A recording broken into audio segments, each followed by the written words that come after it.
As Sarah said, I'm Weston Wilson, a now long retired environmental engineer formerly employed by the Environmental Protection Agency here in Denver. Well, with the advent of horizontal drilling and fracking, the oil and gas industry has expanded along the Front Range and the West Slope. The Colorado oil and gas industry contributes 1% to the state's employment. Just 1%. Much of Colorado's oil and gas is sold out of state. And communities experiencing fracking also experience noise, traffic, and reduction in their property values. And as we'll see, it's becoming increasingly clear that fracking in neighborhoods may also come with adverse health effects. The promise that Colorado's lawmakers made that natural gas would benefit the climate has been shown to be false. Since the amount of methane this industry leaks, right here in Colorado, exceeds the warming potential that would have come from coal. The National Climate Assessment released last week is certainly a dire warning. That unless we reduce greenhouse gases significantly, the world not only faces ecological collapse, it's economic collapse as well.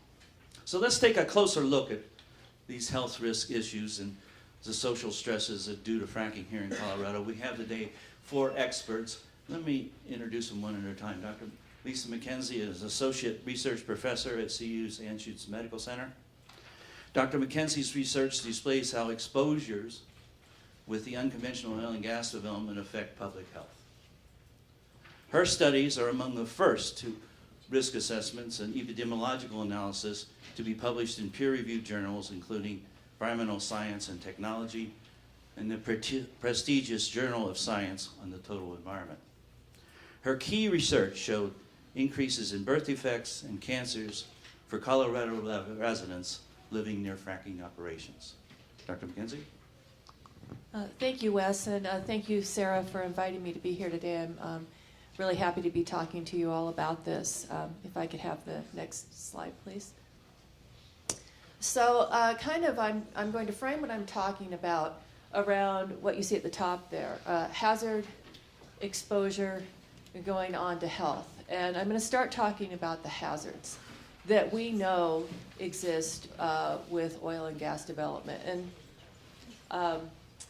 so that bullseye that you had seen up there is has a lot. There we go. Has a lot of the hazards, and I wanted to say that I don't want to sound like I'm picking on this industry. This is an industrial process, and like any other industrial process, there are hazards associated with it, and those hazards include noise, emissions of hazardous air pollutants, emissions of pollutants into the water, particulate matter that's associated with all of the equipment and trucks and engines used to support the development, and then localized traffic in areas. And then as we move out regionally into the kind of more orangey yellow zone, we start to worry about things like increased ozone. And so those just a couple I'm going to hit on as I move forward into the talk. So next slide, please.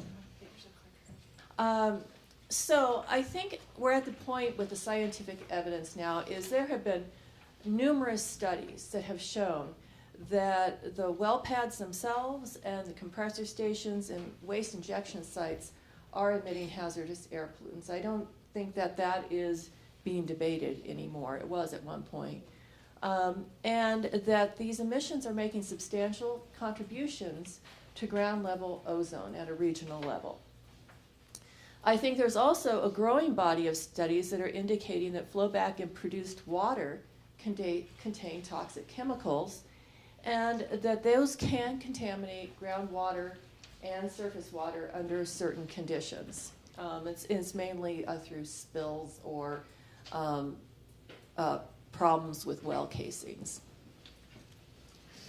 So I want to just talk a little bit more about the air emissions, and I think a couple other people are going to talk about those more too. This is In the summer of 2014, along the Front Range here, there was a very large sampling campaign, air sampling campaign, and that was done by NOAA and NCAR and NASA and CDPHE were all entities involved in this. And they collected hundreds and hundreds and hundreds of samples. One thing they did is they set up a fixed location out in Platteville about 750 feet from the nearest oil and gas site. And they continuously monitored for benzene compounds, and what I'm showing you here are the benzene results. And they monitored for a month, so the time is going along the horizontal axis there at the bottom. And what you're seeing are peaks in concentrations of benzene. And those peaks were occurring mainly in the nighttime hours. The red line is the ATSDR's minimum risk level for benzene. And so you can see that benzene coming up above that minimum risk level for 1 hour exposures. These are what we call acute exposures. And one thing to keep in mind as I'm going through this is what we really don't understand very well with science is what it means for people to be exposed like this. So not a continuous, high level exposure, but these spikes happening kind of continuously over time.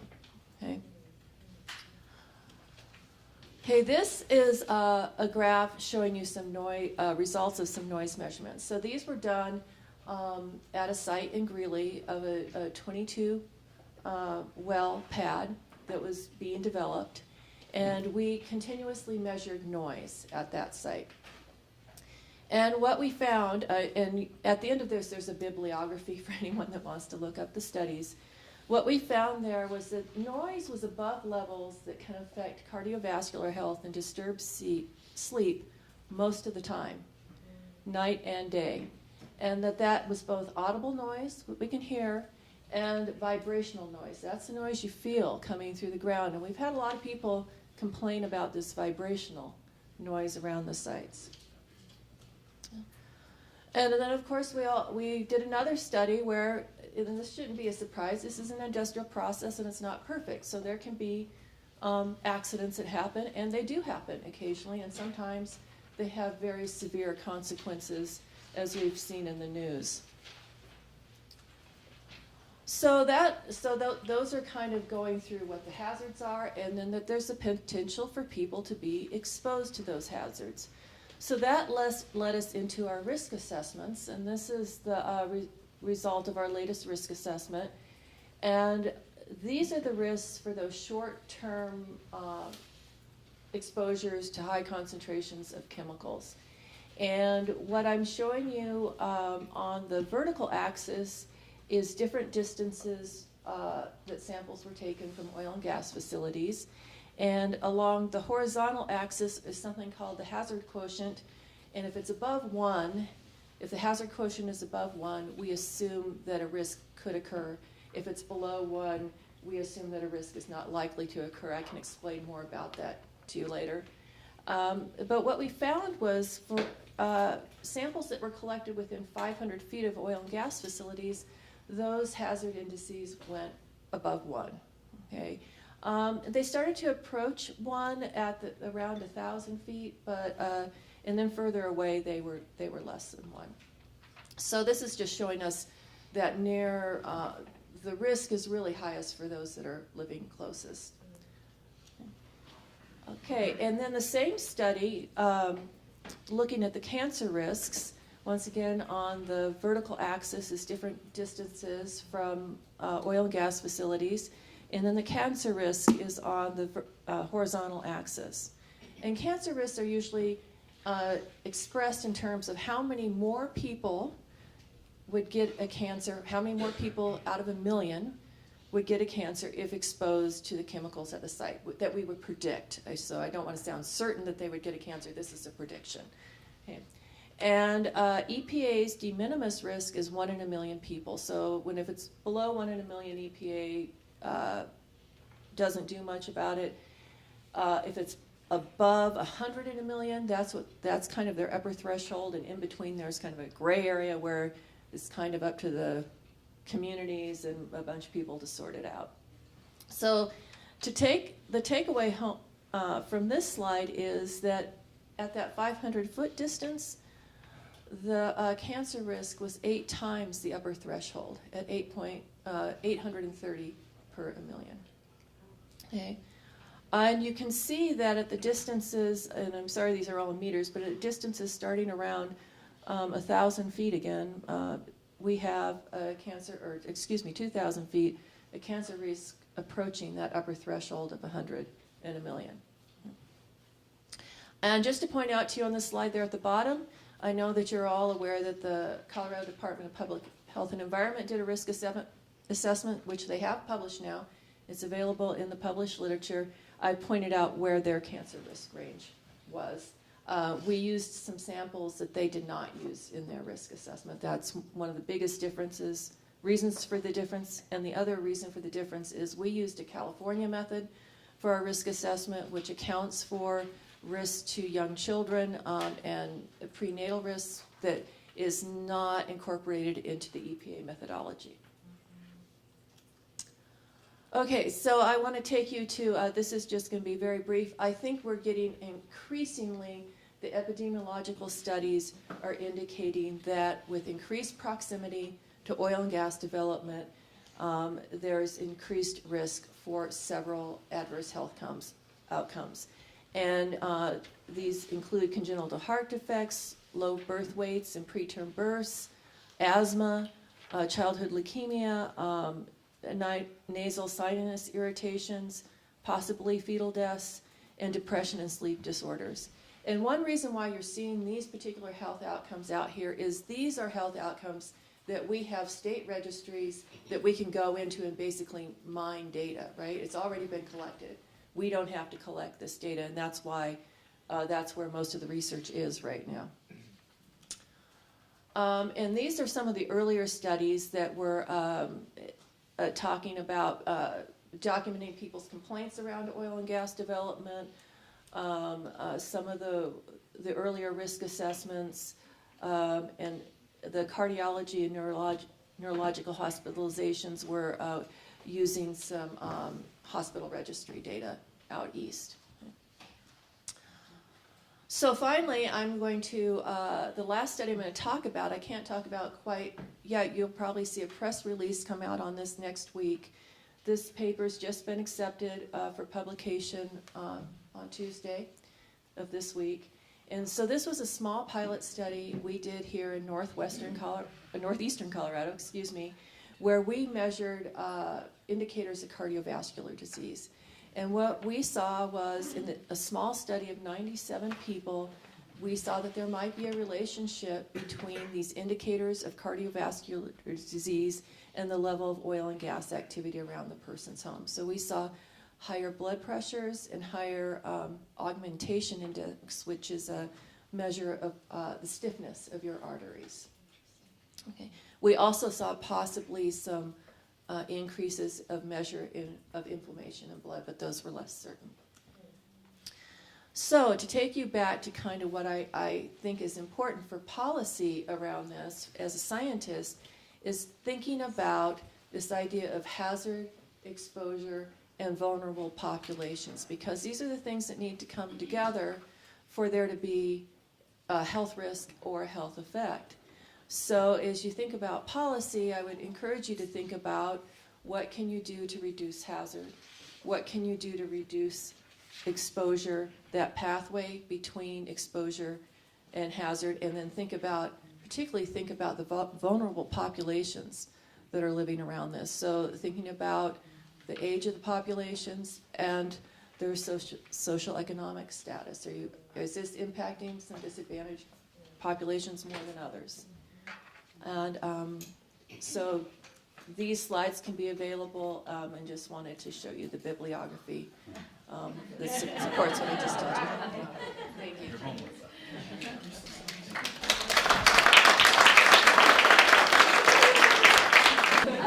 I would emphasize that all of our research has been published in peer-reviewed literature, and I feel that we have been well received in the scientific community. Here's a good example of what's happening at the state level. Dr. McKenzie is showing at 500 feet, 100 in a million cancers. And close to that even out at 1,000 feet. Now, EPA's de minimis is just 1 in a million, is exceeded in the state study as well. So it comes in that mid-range. Yet, they claim it's de minimis. So their summary is wrong, but the data is there that's comparable. And most of this is due to benzene, right, or formaldehyde as well. Most of this is being driven by benzene, but I should point out that with benzene, benzene is in everyone's air, unfortunately. Oil and gas is not the only contributor to benzene. So even up in where we didn't have any oil and gas facilities within a mile, we still have a benzene risk that is above the de minimis risk, and unfortunately, that's something that we're all living with right now. So you need to interpret that with a little caution. But the state didn't use all the samples that we used either, and like I said, they used a different method. So that's the main reason for the difference. Kim is with the Endocrine Disruptor Exchange, formerly headed by Dr. Theo Colburn. Ms. Schultz directs the oil and gas program at TEDx, and has co-authored a number of reports on endocrine disruptor compounds released by the industry, including a list of compounds that they use for fracking. And that in large part led to the state requiring drillers to disclose the chemicals they use. Ms. Schultz? Thanks. So that's just a little bit about me. I'm the oil and gas program coordinator for TEDx, the Endocrine Disruption Exchange. TEDx is a science-based nonprofit research institute, and our mission is to reduce the production and use of chemicals that interfere with healthy hormone function. Our founder, Theo Colburn, that Wes mentioned, started work on fracking and health in 2004. Today, I'm going to pull out a little bit of the more high-level messaging from some of our TEDx research and also introduce you to our science-based resources on our website. We began looking at chemicals in the air near oil and gas operations after being approached by a concerned landowner in Garfield County. We decided to conduct an exploratory study to see what the average citizen living in a highly developed gas patch might be exposed to. A total of 61 chemicals were detected at the air in the residence, with detection levels generally in the parts per billion range. These concentrations are below federal safe standards usually, but often above the concentrations found to have health effects in scientific studies. This is especially true for chemicals that impact hormone function, because those can often be active in the parts per billion or sometimes even the parts per trillion range. If you think about 1 second in 32 years, that's about the parts per billion range. We followed this paper up with a paper we published earlier this year, specifically looking at endocrine disrupting chemicals, or EDCs, in air near fracking sites. The endocrine system is the overarching system of glands and organs that produce hormones and function under hormonal control. Hormones regulate how we develop in the womb, how our bodies function, and how we grow and mature. EDCs bind to hormone receptors and can mimic and alter hormone production, metabolism, and movement through the body. Our article included 48 studies from across the country. 10 of them were from Colorado and the Piceance and DJ basins. The extracted chemicals are very similar across all formations and basins, though. We compiled a list of over 200 chemicals, ranging from those less toxic non-methane hydrocarbons to the more toxic aromatics like the BTEX. There are several polycyclic aromatic hydrocarbons, and even mercury. 34 of these chemicals are endocrine active, and I listed a few of our endpoints on this slide, including potential impacts to hormone function and hormone-mediated conditions like altered fetal development and impaired reproduction. Both of these air studies found EDCs in the air near fracking operations at concentrations that can impact hormone function. Our findings are important to the conversation of safe exposure levels and may support research finding babies that are born near fracking sites are worse off than those that are not. Across several different studies, Effects have been shown on birth weight, prematurity, gestational age, and birth defects. We can't prove that VOC emissions from oil and gas development are the cause of these conditions because it's unethical to experiment on people. There is, however, a compelling body of evidence from in vitro and animal studies showing a causative connection from prenatal exposure to chemicals associated with fracking. When decision makers dismiss this robust data set, they're underestimating risk and thus undermining public health protection. Our new project we're working on is we're collaborating with the Environmental Defense Fund on a project characterizing wastewater surfacing with oil and gas. So far, we've found over 1,100 chemicals detected in the wastewater, but detection methods are very limited, so this likely underestimates the total number of compounds in the water. Toxicity data is available for less than half these chemicals, and established regulatory limits are in place for only a fraction of those. And we know right now that there's at least dozens of chemicals that are EDCs. Currently, EDF is working to prioritize chemicals of potential concern based on this list. This is important because there's an estimated 900 billion gallons of oil and gas wastewater produced annually in the US. Beneficial reuse is using a waste product in another application instead of throwing it away. The EPA is currently taking a strong look at fracking wastewater management, especially for use in the arid West for surface water recharge. And Colorado is in the process for evaluating our state regulations. Some states use oil and gas wastewater for things like irrigation, livestock watering, and road spreading for dust suppression and de-icing. This is extremely irresponsible considering there's no technology available to even begin to address these 1,000+ chemicals in the water in a cost-effective manner. Regulatory decisions made in this next year or so will dictate the extent of public exposure to fracking wastewater. And switching over a little bit, along with our published resources, TEDx provides many scientific resources on our website for individuals, citizens, and organizations interested in fracking. We have a podcast series, Fracking and Health, Ask an Expert, comprised of short interviews with experts addressing specific topics. We have biomonitoring, noise, and most recently we have social stressors with Dr. Malin. Our podcasts, as well as our webinars with leading researchers like Dr. McKenzie, are a couple of ways we try to make science more available and accessible to an audience of non-scientists. And I just wanted to highlight that, which maybe you can't see. It's our TEDx Frack Health database. The database is a comprehensive collection of the published papers on the health impacts of fracking or associated with fracking, including the epidemiological research that Dr. McKenzie was talking about, reporting effects on humans. We have animal and in vitro research, modeling, reviews, and health effects in wildlife. There's over 150 studies currently in this database.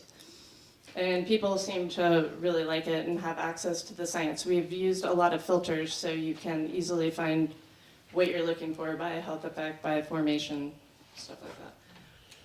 So, thank you. That's just a really short overview of what we do and some of our resources, and I'll be around if anyone wants to talk later.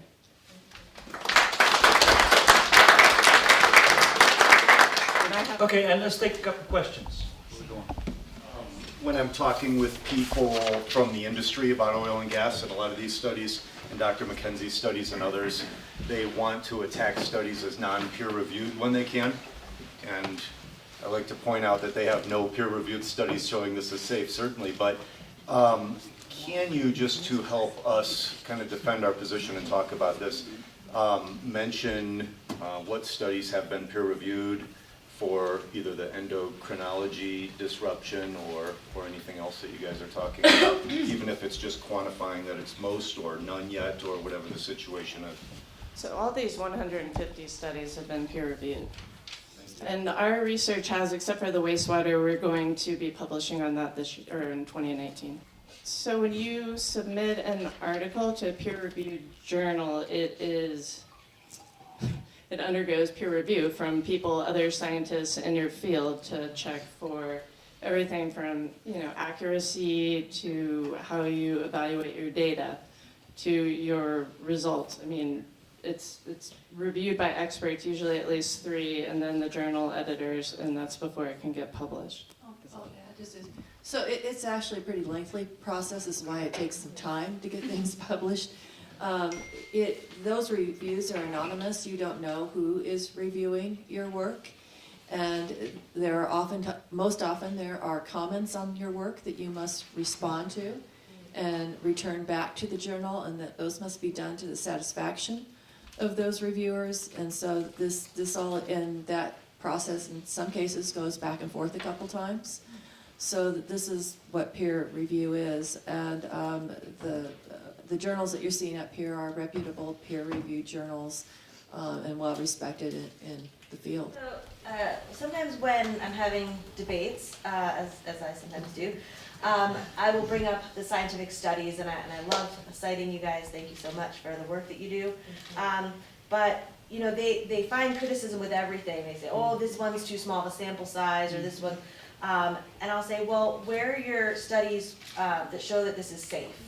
And they say, well, you can't prove a negative. You could never prove that this is safe. So do you have any response to that as a scientific matter? Do you think that there's a lack of evidence that this is safe because it truly isn't safe? Or do you agree with them that, oh, well, it's impossible to ever show that this, you can't prove that something's safe? Does that question make sense? It's a good question. Okay. Maybe Dr. McKenzie should talk about this a little bit, but when you do epidemiological research on people, there's a lot of factors you have to put into play, and you're always going. Let me see where I'm going to go with that. So it's a lot harder to show an association. When you do it in animals or in vitro, it's a lot easier to show that there's an association, but then you get questioned if it can accurately be interpreted for human exposure. But do you want to say something? Yeah, so first of all, I'm going to put on my professor hat for a minute. If there's a study that they don't talk about their limitations, they're not telling you the truth. Every study has limitations. That's part of scientific research. Nothing is perfect, and we do the best we can with the information that we have. The other part of this is that there is nothing without risk, so nothing ever becomes absolutely safe. And so what the community needs to be thinking about is what level of risk is acceptable to the community. So that's the question. It's not, is this safe? It's what is the acceptable level of risk for the community where this is happening. I'll just add a couple points of view. Of course, what these scientists are showing is also consistent with common sense. We know that benzene is toxic because it's tested at molecular level. So the evidence that it's unsafe is robust, rigorous. And one of the best compilation of that is the New York Compendium by Physicians for Social Responsibility. I'll give, if you see me in the back room, I'll show you how to get access to that. It's an excellent document with a single paragraph summarizing each one of these, some 600 or 800 peer-reviewed studies. And the final point is that the CDPHE study is not peer-reviewed. Now, I've talked to them repeatedly, and they say they plan to have it peer-reviewed. It has Not even Oh, it has published. It's been published. It was published in August. It was published.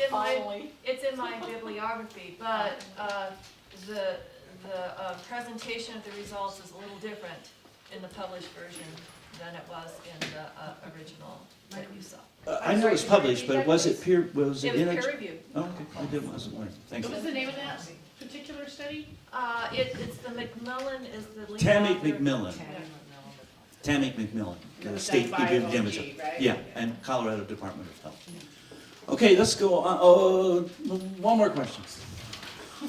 Yeah, I'd just like to say that The issue is not proving a negative, but proving a positive. The industry and the state has said for a long time that fracking is safe. That's what they need to prove. So it's not proving a negative. It's just, it's just the idea that you have to prove what you're saying. And they haven't been able to do it, and all the information is on the other side.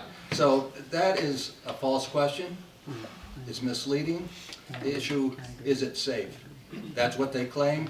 It's, under the principles of any reasonable principle, you have to prove that, and they haven't done it. So don't let them get away with that. Okay.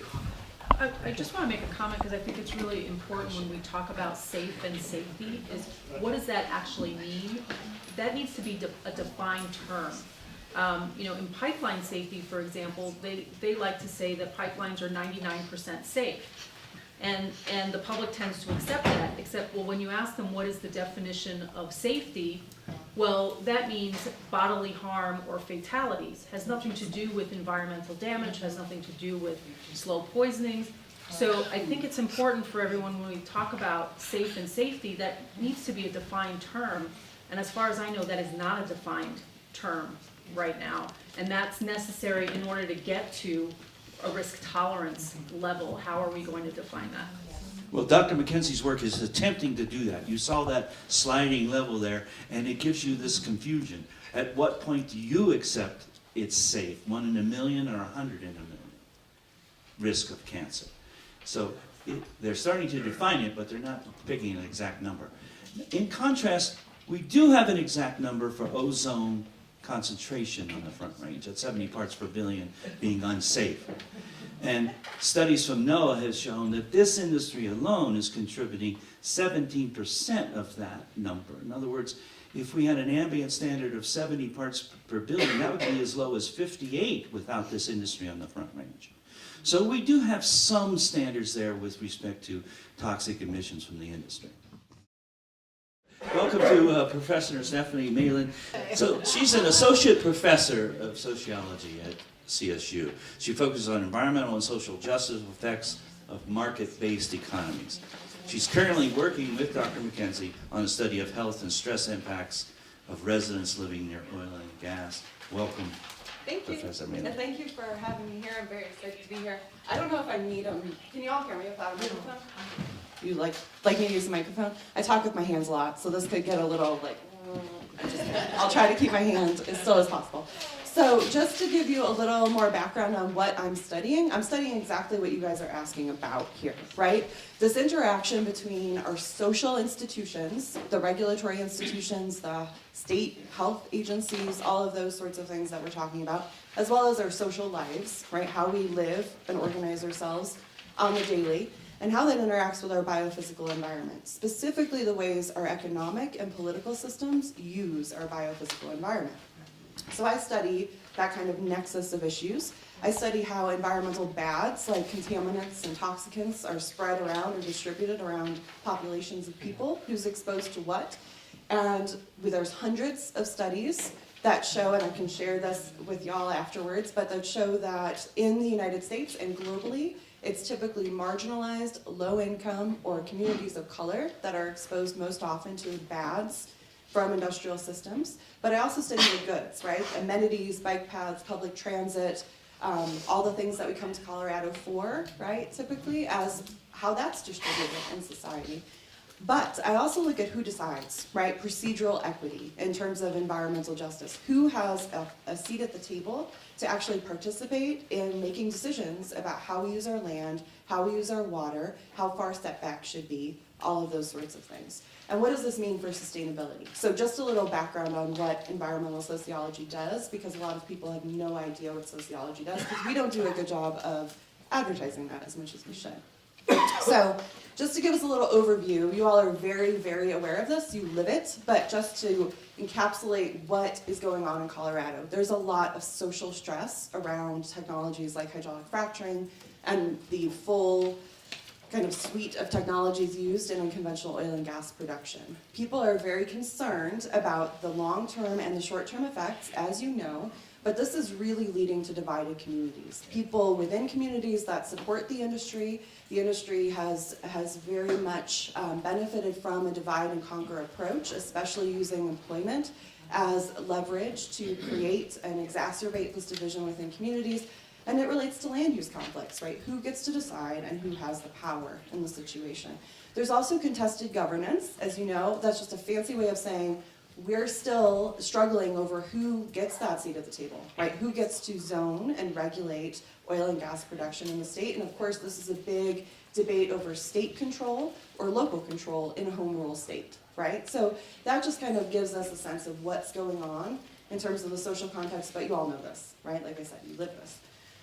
I'm going to be talking about today some of the findings from the interview and participant observation part of a National Institutes of Health funded study, specifically the National Institutes of Environmental Health Sciences funded the study. Lisa was PI on this study, so it was a very interdisciplinary group. And the reason why we were doing this research is because, as Dr. McKenzie showed, there's growing evidence that there are public health and environmental health concerns related to hydraulic fracturing and other aspects of these kinds of technology. Kim showed that as well. And there are some early studies I have cited, but Dr. McKenzie's bibliography is obviously the go-to here. And the concern here, and what we were looking at is, in early research I was doing, and in other research that members of the team were doing, we were hearing from people that this was creating a lot of stress, that there were impacts to quality of life, but it wasn't being measured rigorously, and people weren't looking at that in particular. So this was a pretty robust 3-year study that ended up measuring that in many different ways. We did a multi-community survey, but what I'm focusing on today in terms of our findings are what I learned from interviews that I did as part of this project, and I'm continuing to do now. This is a shameless plug, but I will have a flyer. I see a lot of familiar faces in this room I've already talked to, but if you want to talk to me and be interviewed for the project as to tell me what's going on with your quality of life and your experiences, I would love, we're continuing to interview people because I want to hear everyone who wants to share their experiences as this spreads across the Front Range. So just a little overview of the findings. There is strong evidence, according to my interviews and ethnographic data, so that means going into communities, being on the ground, seeing what's happening, that there is diminished quality of life. And this diminished quality of life relates to 2 big principles: uncertainty about what's going on in a variety of realms, and what I'll get to in a moment, this feeling of powerlessness, right? Feeling like even if you know what's going on, there are very few avenues or mechanisms to actually have a seat at the table in a way that's authentic to deciding how to use our land. So uncertainty is emerging as it has emerged as a very important outcome for everyone whom I've interviewed who's living in this area. Doesn't matter if you agree with hydraulic fracturing, you don't, you have well pads on your land and you have some of your mineral rights and you're getting bonuses, there's still a lot of uncertainty. Uncertainty about health, as we've just seen. And I want to talk a moment about how this has been framed, because this really relates to your questions. But I just want to talk about uncertainty on this kind of this level of people who are living among this technology and we don't know the health outcomes. There has not been a precautionary approach, and people are worried about those possible health impacts, especially as more and more data emerges that shows that there's reasons for that concern. But there are also economic concerns, right? Impacts to other livelihoods that are not related to oil and gas, as well as impacts to people's property values, right? This is something that I heard consistently, that this is often the biggest investment most of us make, especially folks who are retiring and moving here. That is a huge investment to buy a home in this area. And then to feel uncertain about what a well pad in your backyard or perhaps increased seismic activity might do to your foundation, things like this. There's a lot of uncertainty related to property, related to boom and bust cycles associated with the industry, right? And whether or not jobs provided by the industry will be stable, even if you are employed in the industry or indirectly employed by some component of the industry that's got indirect jobs related to it. So people are uncertain about the science. They're uncertain about how to access reliable science and reliable, useful information. right? We can all look at Frac Tracker and understand that, or Frac Focus, and see this list of chemicals, but you need a degree in toxicology to understand what they mean. And even toxicological research is notoriously bad at looking at synergistic impacts of and effects of these chemicals in our environment, but also in our systems. So I wasn't going to talk about this, but I just want to take a minute to talk about how this uncertain, because this really relates to the questions you all were just asking about the state of the science, and why can we go to these meetings and the science is just dismissed, right? And we are responsible for backing up the science. This is not unusual. We see this in terms of how the EPA and other regulatory agencies enforce regulations on pesticides, for example. We see this in terms of how Big Tobacco talked about the health impacts of their products. We see this in the science surrounding and the debate surrounding climate change when there is no scientific debate, but many Americans think there is.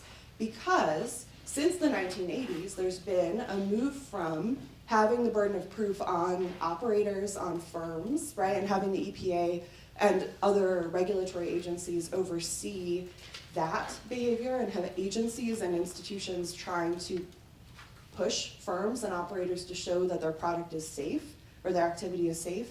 That's been flipped on its head, right? And now the burden of proof is on everyone else to show that your health has been impacted by chemicals in your environment or a certain industrial activity. But as we know, you cannot prove causation, right? You cannot show causal links to that extent. So in essence, this conversation is politically, very politically charged when it's discussed as being neutral. And you have entire industries that are able to benefit from this perceived uncertainty. And it's simply because the criteria has shifted and the burden of proof is now on the public to show we've been impacted or you've been impacted, okay? So I think that's really important. I'm happy to answer more questions about that, but that's a key reason why this uncertainty persists, even though there are hundreds of studies supporting public health outcomes. This issue of powerlessness is also really important, and that relates, right? Even if folks I'm interviewing, even if they feel certain, they trust the science, they know how to access useful information, they've been able to interact with regulators, they still don't feel powerful, right? There's none of that procedural equity or actual opportunity to participate in a way that changes the dynamics. I just had an article come out in a journal called Social Forces. It was peer-reviewed, now that we're all very familiar with what that means. And it looked at over 100 cases where people had well pads on their land, both in Colorado and in Pennsylvania. And we looked at, even if people own their mineral rights and they've signed a lease and they're getting something back from this situation, how are they able to govern what happens on their land? What is it like to negotiate a lease? Are those lease terms enforced after the activity starts? And what we found is that does not happen.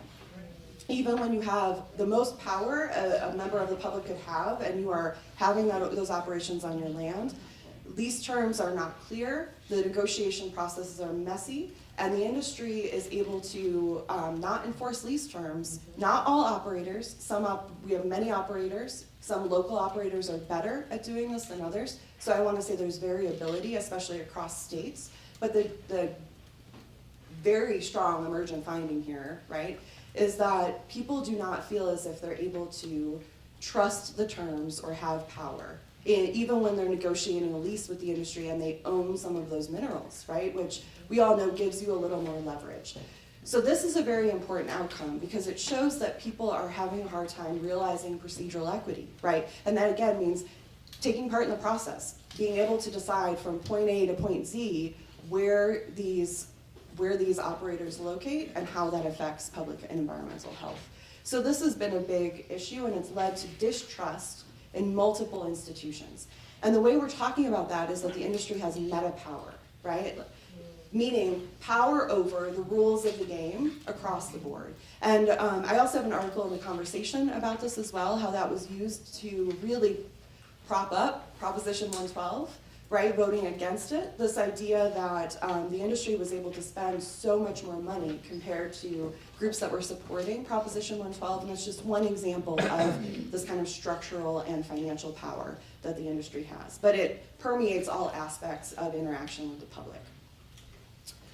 So at the community level, what we're seeing are community tensions and social stressors. Communities are divided within themselves. The communities are also divided across regions, right? So you've got communities like Greeley and Fort Collins in perceiving themselves as being in antagonism with one another. And really there's a lot of common ground there, right? So this divide and conquer technique has been very useful for the industry to enhance its meta power, and has really led me to believe that we need to have coalition building, as I've mentioned in the TEDx podcast, coalition building is the #1 effort among all these different groups in the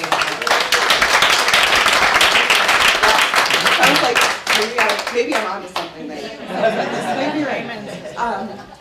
All right, so I just want to kind of recap this for us. I know I've taken too long.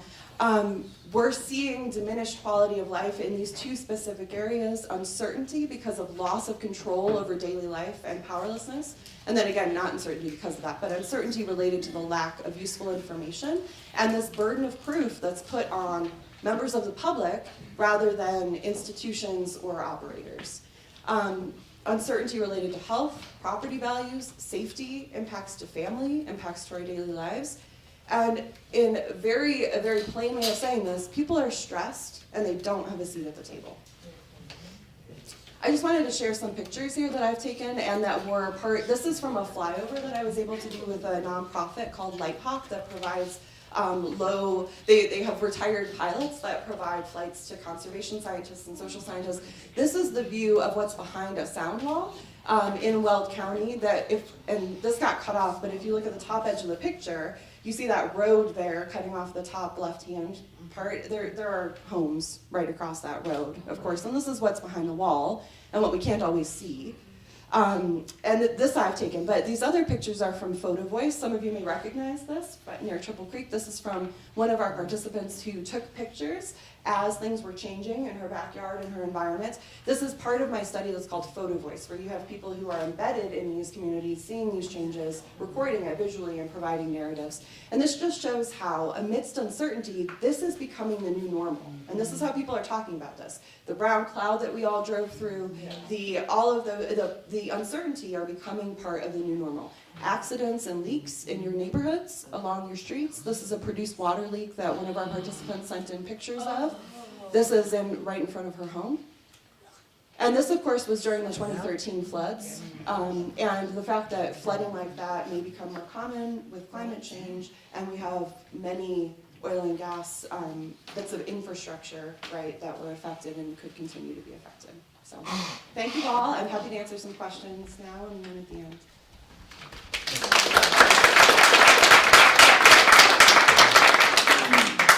Would you tell me the name of that? Did you say it was Photo Voice? Yeah. Is it something you can find online? Do you have a website where you can see those photos? I don't have a website for this yet. Oh, okay. I should get one together. But it's a method that a lot of social scientists use.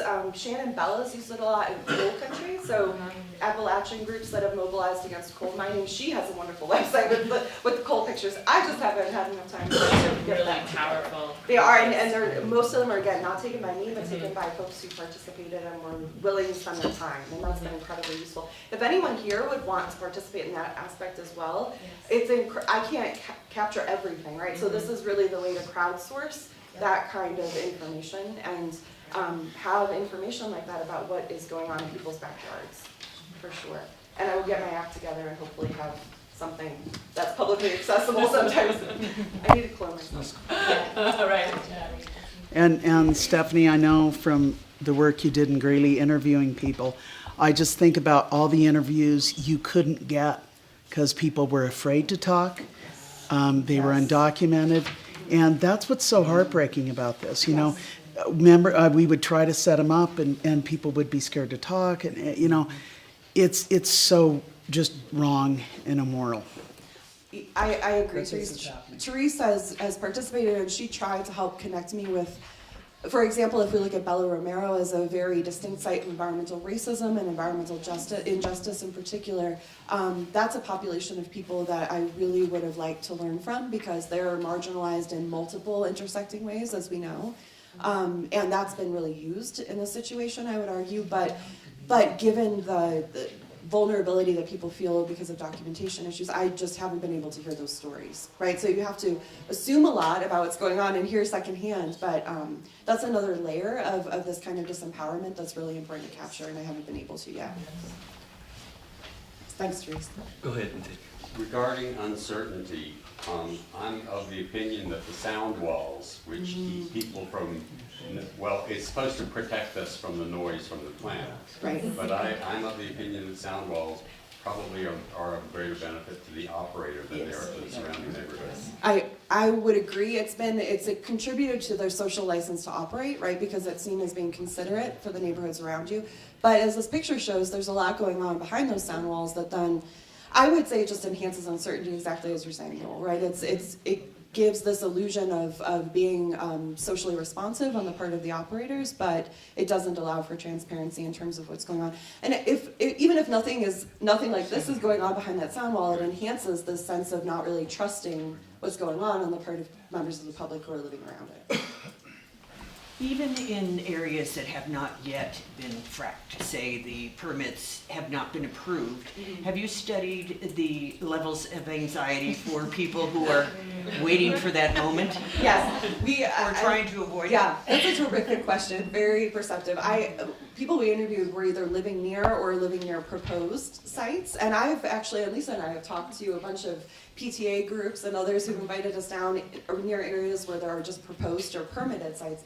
And I would say that the anxiety is almost worse in those situations, and the tension is almost worse because the uncertainty is just amplified, right? You've got uncertainty not just about all this other stuff, but uncertainty about the site in particular and what role people can play in terms of helping decide where it's located and what the impacts will be to various groups. So yes, and that's where this divide and conquer technique can work the best, because you can use those uncertainties and that extra stress as a way to help determine where the well pads end up being sited. I have to mention, that's one of the few avenues of power, right? Being able to identify an alternative site.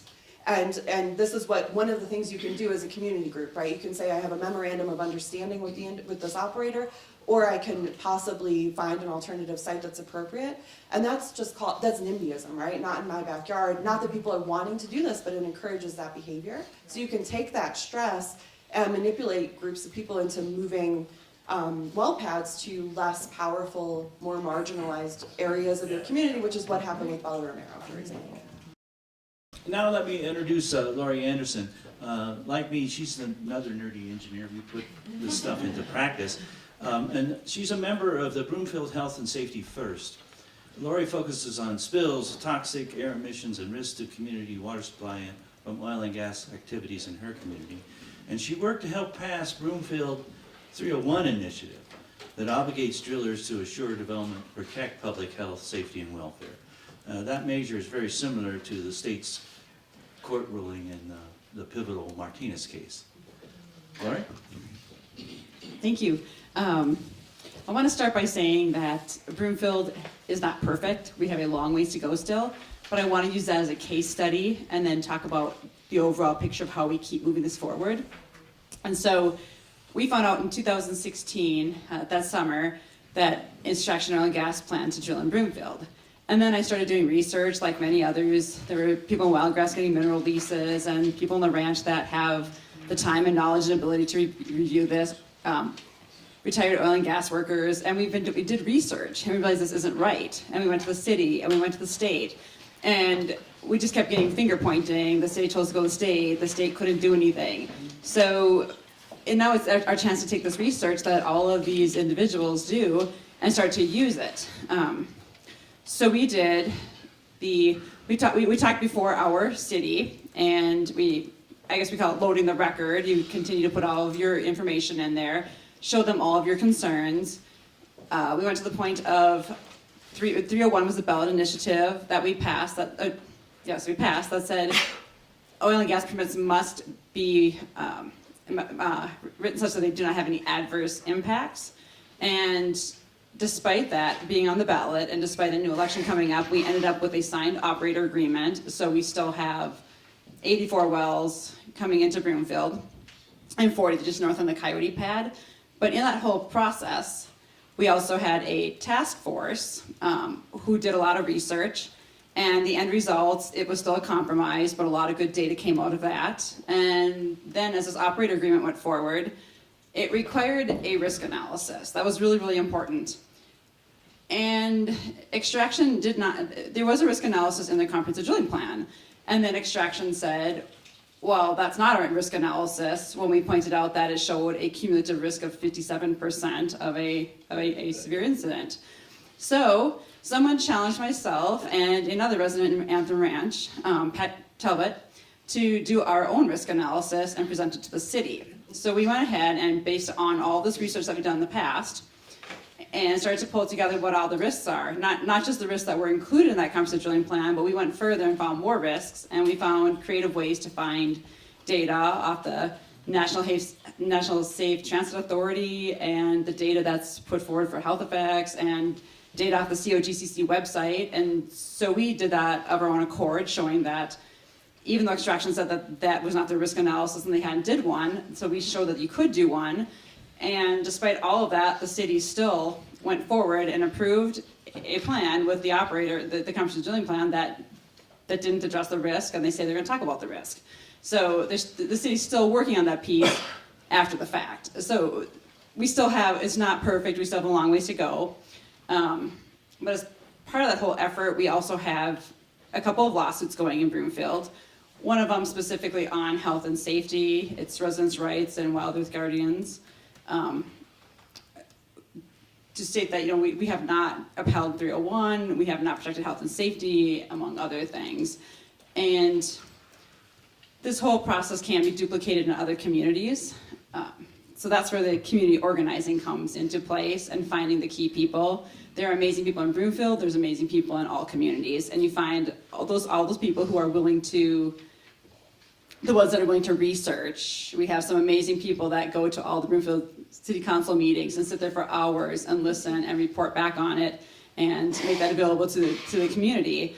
And we have people that testify at the state, and we have a lot of people that helps out with 112, and there's so many efforts.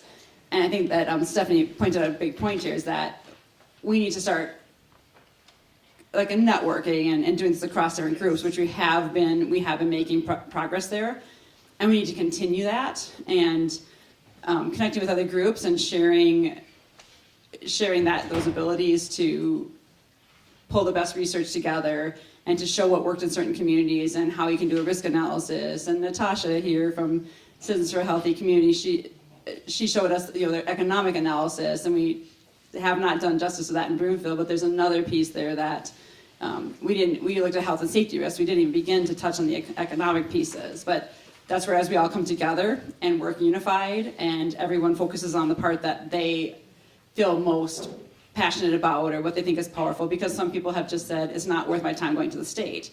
Then other people will do that and just focus on what your part is, but that whole overarching message is that we all need to be working together towards the same end goal. And this is a time for unity. This is not a time for division, and to just keep on bringing the communities together and sharing your knowledge. And that's really all I have to say, I guess. So thank you.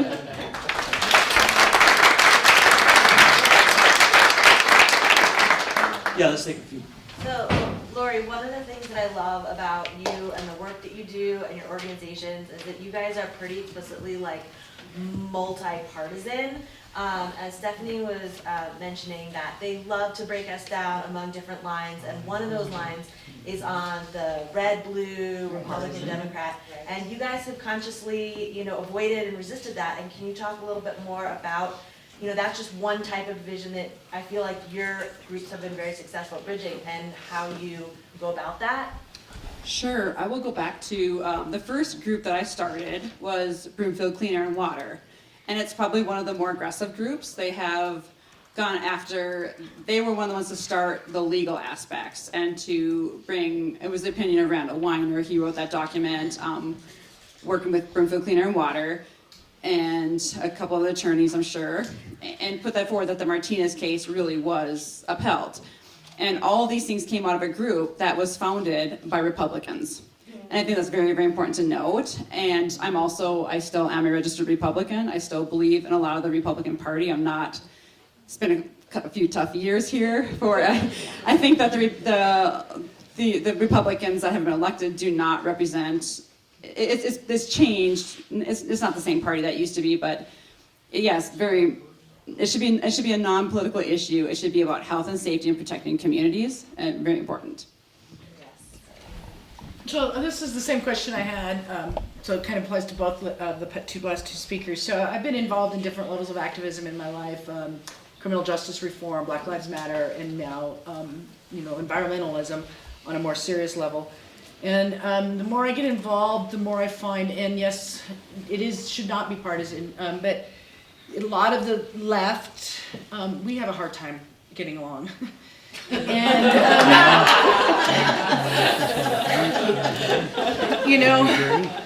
there's different desires to do things differently, and it sounds like your group is actually you've had different extremes and different types of people that want to do different things. So how did you bring some level, not to say all, cohesion among all those different focuses? Okay, so let's just think of Broomfield as a whole. I think there's about 7 different groups in Broomfield. We have Broomfield Concerned, who is a group of residents who are very detailed, go to all these meetings, report back, keep the community updated. And then we have Broomfield Clean Air and Water, who goes after some of the more aggressive messages. And then there's the Anthem Ranch Oil and Gas Education Group that they have. It's just you have to be a member of that group. Or Wildgrass, they were the mineral rights owners. But the Anthem Ranch group, retired residents, many of them, not all retired, but many retired residents with a lot of experience. And they brought a wealth of knowledge and data analysis and recommendations there. And then we also have the One Broomfield Indivisible and the Broomfield Active Moms community and all these different groups. And I think the key thing there is when there's multiple groups forming in a community is to embrace it all. Like, I think I love every aspect of it. I don't disagree with what anyone's doing. If you want to go to the state and you want to testify, do that. And if you want to just write to your city, if you want to speak to your city, everything, you just have to accept the fact that that might not be you might think that somebody else is wasting their time, but let them do that, because I can assure you that the people who loaded the record in Broomfield are critical pieces in all of this. And so I think it's just a matter of, and there should be nothing that people are disagreeing, even within the Democratic Party. It's all for, everyone's going to the same end goal. Just everybody's taking a different path to get there. And something I learned early on that I was just talking to Heidi on the way down here about was, I think a few of us that were starting Broomfield Clean Air and Water wanted to control the message that was going out. That was all health and safety. And you realize really quickly that you can't stop what others are doing. If someone wants to talk about truck traffic, I can't stop that. That's their concern, or if their concern is just financial or whatever. And same thing when you go to legislation, you can't stop other groups from wanting to run a bill. And you just have to embrace what they're doing, do what you're doing, and just accept the fact that everyone's effort is so valuable. And I know we're still dealing with that, and I don't know how to quite end it. So, Try? Yeah.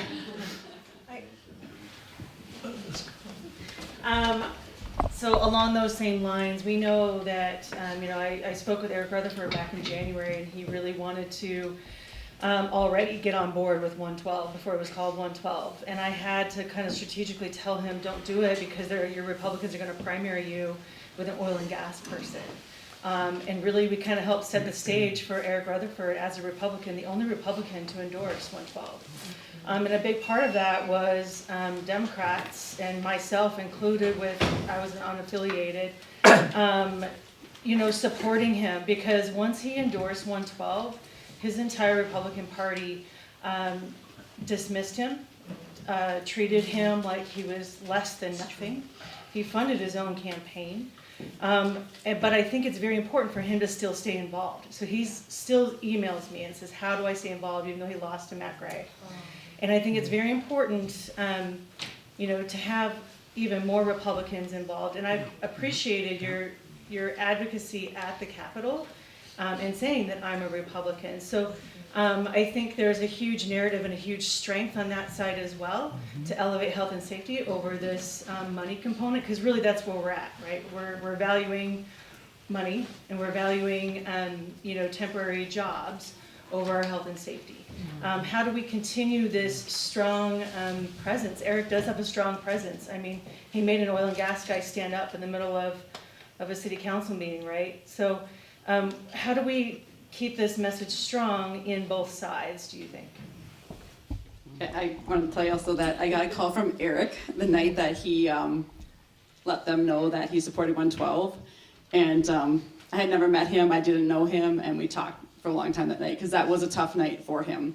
And we have already continued to talk with Republicans now. There's more and more of us are coming out and saying that we support this. And but here's from a Republican mindset, one piece that I want to become stronger in this message is there's a financial component here. The Republicans are so much about economy, and we have a mess brewing as we switch over to renewables. And that's a key message, and Eric and I have talked deep about that one, that this is a wake-up moment for the industry. And I think that's a strong Republican message, and I think that one's going to get out there more. It gets away from health and safety, but it's so critical. Let me just wrap it up a little bit, and then we'll take questions for the whole panel. Let me put a little damper on this kumbaya.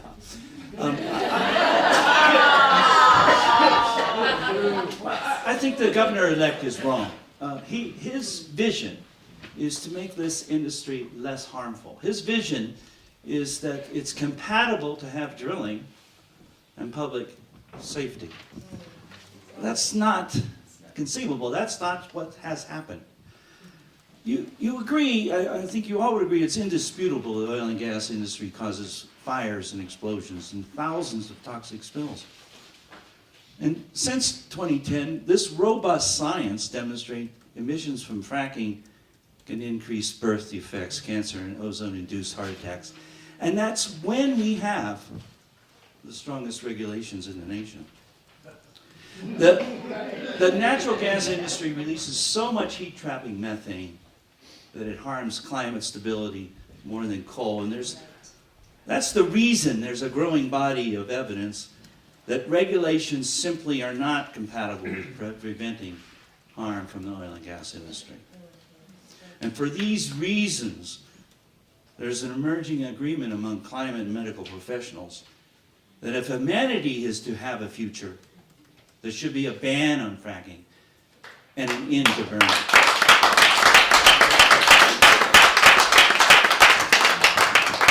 We can make it so. We shouldn't go forward with the idea that will make it better, make this industry better. It's got to come to an end. Let's take some questions. Here.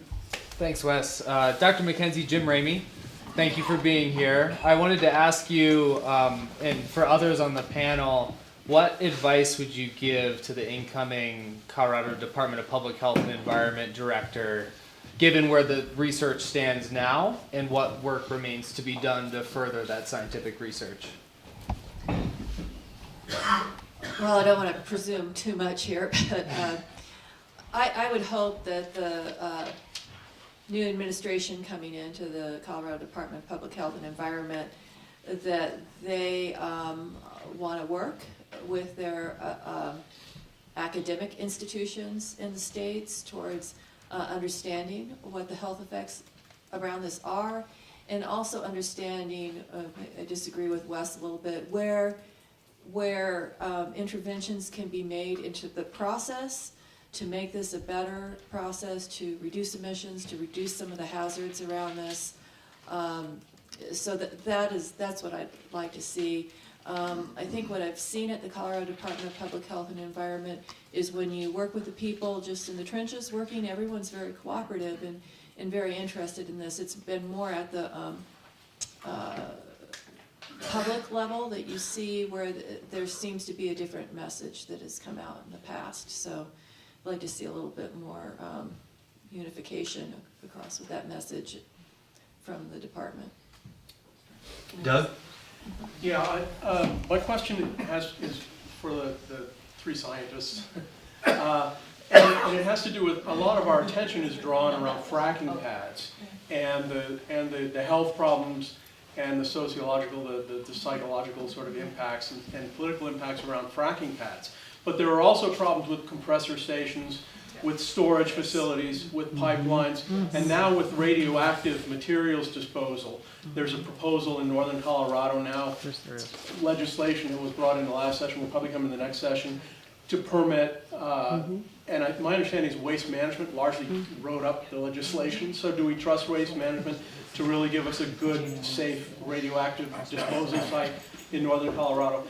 Are there any studies about health impacts that are sort of disaggregated so that we can use information to deal with problems around compressor stations and pipelines and waste facilities and things like that? So it's not only around fracking. We don't have that. There are some studies that have looked at compressor stations. There's a couple of studies that now have looked at injection sites, but I don't think we've done anything really comprehensive across that yet. I think that's something that still needs to be done. And I think when we talk about fracking, I mean, it's all part of the same thing. So we need to look at this as a whole and all the pieces of this system, and see where the weaknesses are, what we can do better. You know, I don't know that the oil and gas industry is going to go away anytime soon. And so when I start thinking about, you know, really how you start helping people right now that are living with this, I think that's more where we need to focus. And I just want to throw in a little bit with the oil and gas industry. There is the burning, which climate change and all that, but there's the entire petrochemical industry. I would challenge each one of you to look at what you're wearing today. You're probably wearing a petroleum product. I am, so I will. So it's a little more than just that. So I really think we need to think about how this can be done better. I don't think it's an either or kind of question. Can you explain why? Well, so all those things, we have to, you know, everything that we're getting for the petrochemical industry right now goes to supporting the way we're used to living. So if we have to think really hard about how much we want to change the way we're living and how we're going to replace some of those things. And sometimes the things we do to replace also have harm with them. There's nothing that has no risk of harm. So you have to look at everything, cradle to grave, and it's complicated. It's not a simple question. I'm sorry, I'm probably too much.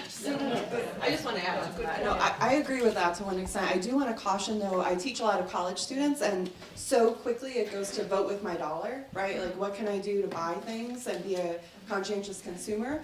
But as we know from the IPCC report that came out in October, right, the big climate change report that says in the next 10 to 12 years we need to drastically shift our economy or we will have a fundamentally different world by 2050, right?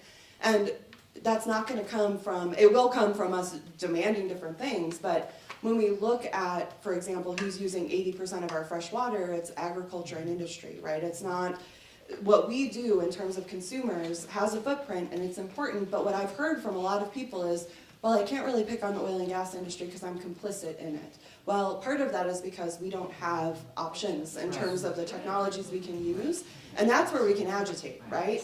To actually demand, for a variety of reasons, because climate change is a real issue that we need to address, and this is just one piece of that pie, right? So I think it's a collective issue and a structural issue, but I'm a sociologist, so that's what I think. I just want to build on that because I think that's so important that we empower ourselves to make change. Because, you know, when I watched that movie about plastics and I saw how much, you know, was in my wardrobe at the time, 10 years ago, that was plastic, the next day I threw out everything that was made of nylon, polyester, acrylic, and I replaced everything with cotton and wool. And so when I go shopping now, if I see something, oh, that's really nice and it's acrylic, I put it back. Or if it's polyester, I put it back. So we have to just keep educating people on how to make those decisions. Otherwise, we're stuck in the box that they want us to be in, that we're dependent on this is the way our modern economy works. And they've done a really good job of quashing all of the potential to shift that over at an accelerated pace. So consumers really have to play play that role and we just can't buy Not to into interrupt you, that. but also not stopping there, right? Not feeling like because I shopped here and I bought this, like I'm doing my part. It has to be much more collective than that, right? Yeah. So to add on to what you're saying, thank you. Well, just to keep a little focus on oil and gas. Yeah. Okay, But the climate risk is due to burning, not due to clothing.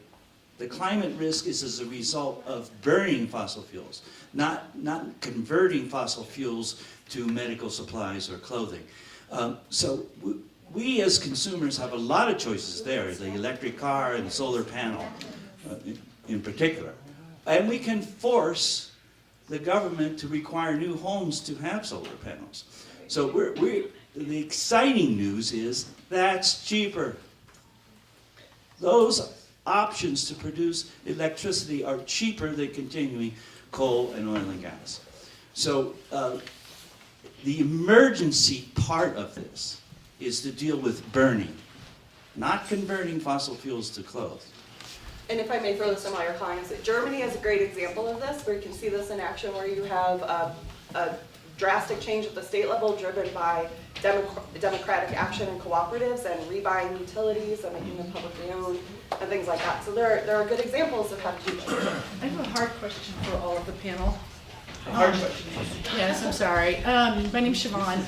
So the debate around ban fracking or not to ban fracking. So if we ban fracking, what does that do for us environmentally and climate change? And if we don't ban fracking and we make it safer, what does that do? So, like, some people are like adamantly, and other people are like, well, we can, and I'm having a hard time with that decision.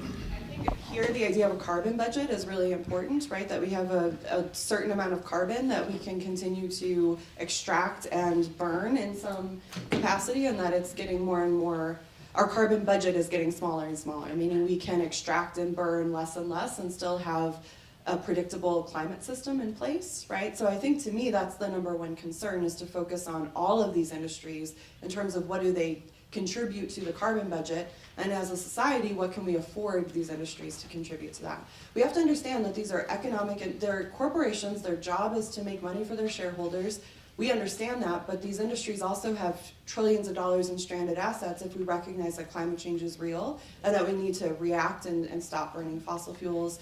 And greenhouse gas emissions, particularly methane, are incredibly important in terms of this industry. So this is what I mean by a collective shift, right? Things need to happen pretty rapidly, and this industry is a key contributor to those emissions that we really need to look at critically, especially with all the flaring. So if you look what happens in the Permian Basin the last year, there's been record amounts of flaring. So that's not stopping, and that's a key problem.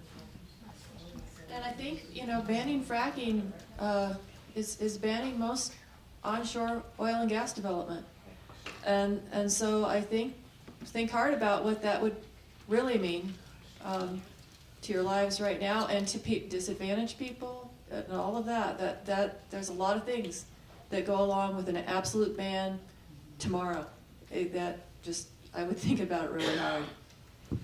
So there's a couple people in the back of the room that have had their hands up for 20, 30 minutes. At least two that I'd like to know. Thank you. I just wanted to address the last question you had, Wes, and the person who spoke about Eric, who lost his race. My representative, Chris Kennedy, I sent him, he won his race, he's a Democrat. I sent him an email saying, what the hell, why aren't you supporting 112? He emailed me the night before the election and said, just so you know, I voted for 112. I'm like, well, what the hell does that do if you're not going to publicly support it? So let's not give the Dems a pass right now, because they are not being very supportive to all of this. And could the panel address what we all can do to get our representatives now to support just pulling back from the oil and gas industry? Yeah, I think that's the next panel. And we need to close this up so the next panel can discuss. One more who hasn't had a chance. Thanks. So I would just like to suggest to everyone in this room that we not exclude the potential of oil and gas employees as a potential coalition building partner. I wouldn't necessarily say the brass, But at least the working stiffs, they have one of the highest workplace fatality rates of any industry. In fact, I think it is the highest. And a lot of worker protections are pretty horrible in this industry. And oftentimes we get our best information from people inside the industry who want to share. So don't just trash oil and gas employees, because oftentimes they're one of our best friends. That's all. And just one thing, just there's a handful of us here from Weld County. Weld County, let's remember what we control. Let's just keep it to Colorado right now, because that's what we control. Weld County is everyone's problem. Everyone's problem. 90% of it's coming from Weld County. And as someone who's lived and worked there, you know, I agree with everything, Wes, you said, but you take those arguments, those economic arguments, because they want to be the 51st state. We need to start talking about the water use, the consumptive water use. They care about that. And I'm going to be honest with you, health and safety, not concerned, not interested, they're not going to listen. So let's start talking about where is national security when you're depending on a globally traded commodity? Why aren't we using the eastern slope wind corridor? Vestas has all 4 manufacturing plants in Colorado and 3 in Weld County. Then you go, so seriously, as a Republican, you're for state preemption over local control? I don't understand that. Help me understand. You use all their Republican arguments and you turn it back on them.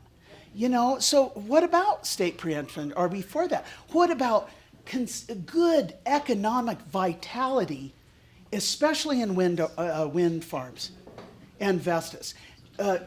Jobs that won't go away when OPEC drops the price of oil. We need to use economic arguments, because as much as I believe in health and safety, you guys, it's not going to go away because even little kids die.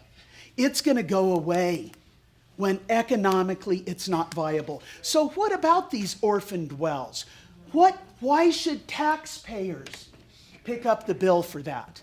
So those are the arguments. I'm telling you, I agree, Wes, but you know, yeah. Thank you, Speaker.